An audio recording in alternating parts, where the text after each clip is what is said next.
Magandang gabi po sa inyong lahat mga kaibigan. So ngayon po ay araw ng Huwebes, March 6, 2025. So meron po tayong natanggap na panel gauge. So shoutout po kay Boss Richard Reyes from Dinalupihan, Bataan. So marami na po tayong mga kababayan dyan sa Bataan, no, na nagpapadala ng gauge. Maraming salamat po mga kaibigan sa inyong tiwala sa mga taga Bataan.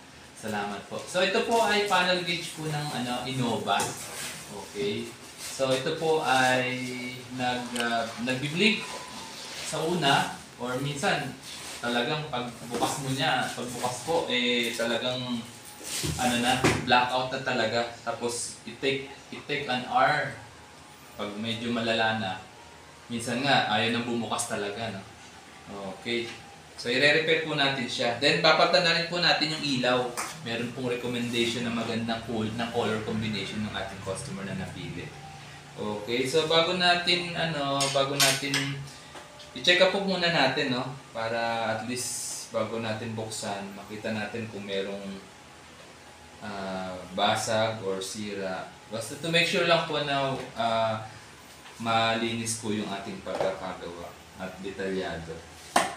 Okay. So marami na po siya, no? Lilinisin po natin ito mamaya. Okay.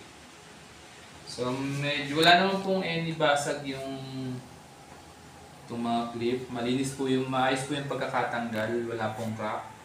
So tamang ayos na ayos po. So wala pong damage. Okay. Ito, tingnan natin. Tanggalin lang po natin to, yung harapan, yung pinakamukha niya. Madali lang naman itong tanggalin. Mga nakaklip lang po ito. Yan. Oh, yeah. Okay. Yan. Then, okay, ito.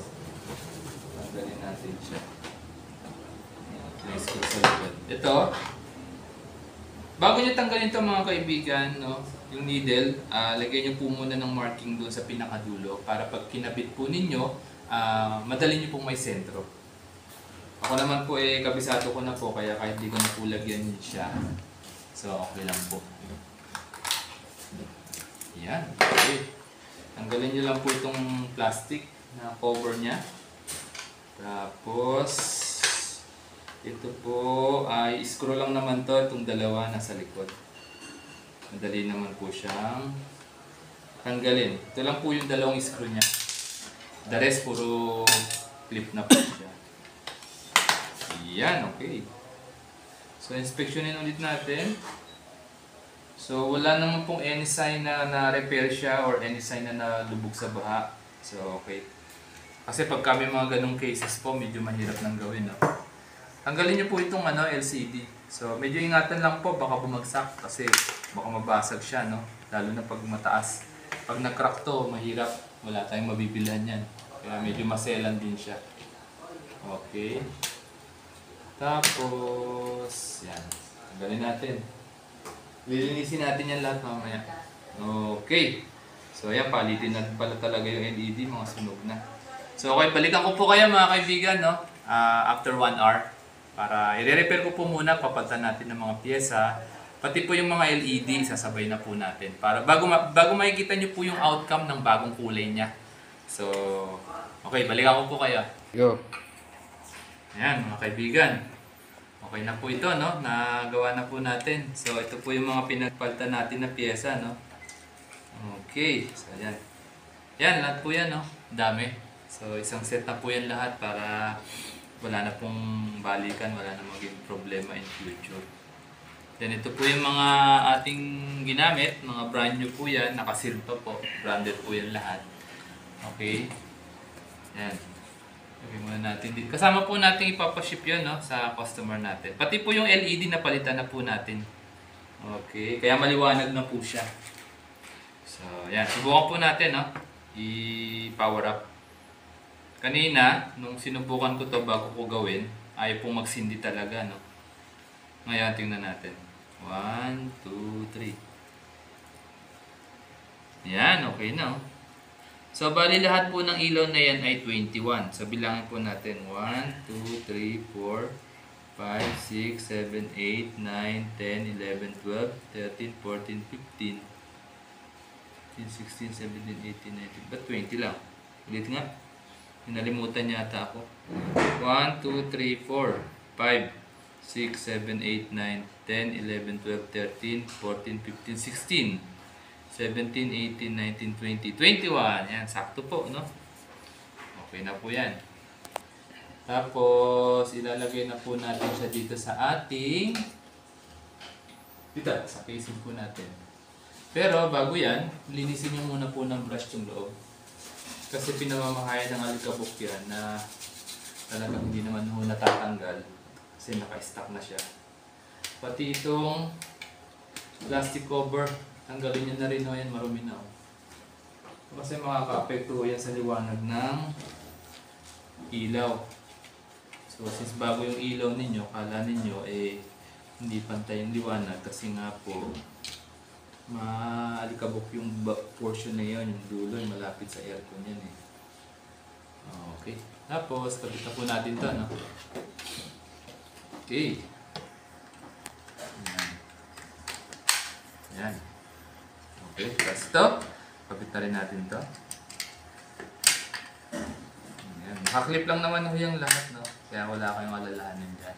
Tapos, itong medyo may pinakamaselan, itong LCD, ingat lang po dito. Linisin nyo po, likod at harap at likod. Tapos, ipasok nyo na po dito. Sakto lang po yung butas niya doon sa pinaka-pin. Tapos, diinan nyo ng konti. Pagka ayaw pong pumasok, huwag nyo pilitin. Kasi baka mayroong pin na nakatukod, mabali po siya.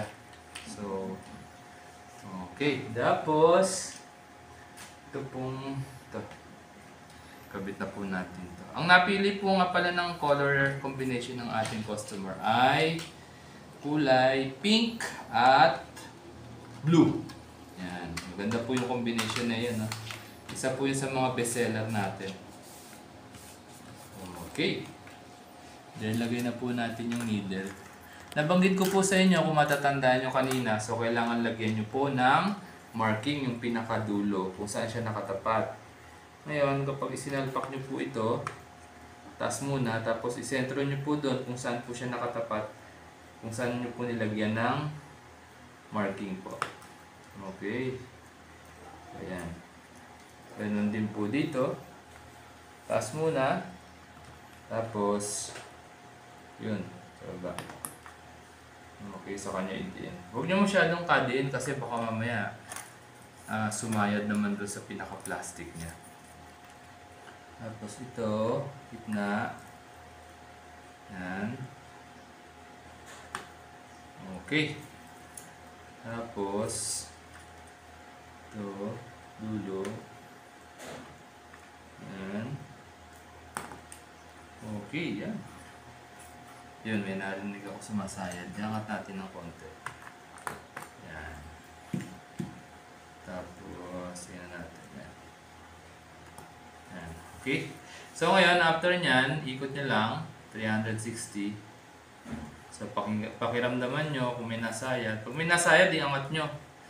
Okay. Yan natin, yan. Yan. Okay. So wala na pong nasayad, no? So ilagay po natin sa pinakataas para kasi mamaya magka-calibrate po yan. Tapos sinisin po natin ito, no? Okay. Tapak nyo na. Hawak nyo muna siya, no? Tapos kasi ito lilinisin natin ito ng acrylic cleaner. Yan, papakintab, papagado. Okay. Tapos ito, yan, nakintab niya na. Wala na yung mga tawag dito, mga gas-gas. Hindi na siya halata. Yan, ganda. Bagong-bago. Ang mahal ko kasi ng panel gauge na yan kapag bumili ko kayo sa mga Photoshop or sa mga kasa. Nasa 20,000 po yung isa niyan. Pag second hand naman, naglalaro yan sa 15 to 17. Depende yun sa mileage. Kung mababa yung mileage, mas mataas ang presyo. Yan. ito muna ang mag-focus kayo sa paglilinis itong loob kasi itong loob hindi kasi siya accessible na eh. Yung labas kahit mamaya nyo na po masyadong palinisin mabuti. Yan, okay na. Yan, kabit na po natin siya. Yan, hintab oh. Yan. Okay. Yan, pakintabin natin yung mamaya lang. Okay, finalize muna natin. Yan. So, tingnan nyo mabuti mga kaibigan. No? Susuplayan na natin. At tingnan nyo din po yung kagandahan ng kulay niya. Yung inilagay po natin. Yung napili na customer natin. So, ngayon, kung mapapansin ninyo kanina, bago ko po takpan, kasi hindi siya visible dito sa salamin kasi black yung salamin niya. Inilagay ko po yung needle doon sa pinakataas. So, kapag tama po yung pagkaka-repair niyan, yung mga needle niya, magka-calibrate into 0. Tapos, hindi na po siya magba-blackout, lilitaw na po yung ilaw at magkakaroon na po siya ng odometer reading. So, subukan na po natin. Ha? Okay. Dapat yung needle niyan mag-calibrate sa 0. No? Yun ang objective natin. 1, 2, 3. Yun. Bumaba. Ayun, bumaba na. Oh. Yan, oh. Bumaba na. Ganda ng kulay. Oh. Yan, nag-calibrate na po siya. Oh. Ang reading ng odometer niya ay 120,173. So, ayan o. Combination po yung kulay niya ng white, blue, at saka pink. So, pag nakatakabit na ito na sa sasakyan, mas maganda na po yan. Okay na po ito. Ayan, good na po ito, no? Okay. Ayan. So, Sir Richard Reyes from Bataan, maraming salamat po, sir, sa inyong tiwala. So mga kaibigan, yun pong, pwede ko na po pala ito i-ship bukas. So check nyo na lang po yung uploaded na video ko sa YouTube. So mga kaibigan, yung details po ng service ko, phone number, kung saan po nyo ako ma-contact at makikita, nandun po lahat sa description ng aking bawat video. Pakicheck nyo na lang po doon. Muli, maraming salamat po sa inyong tiwala at magandang gabi po sa inyong lahat. Thank you po.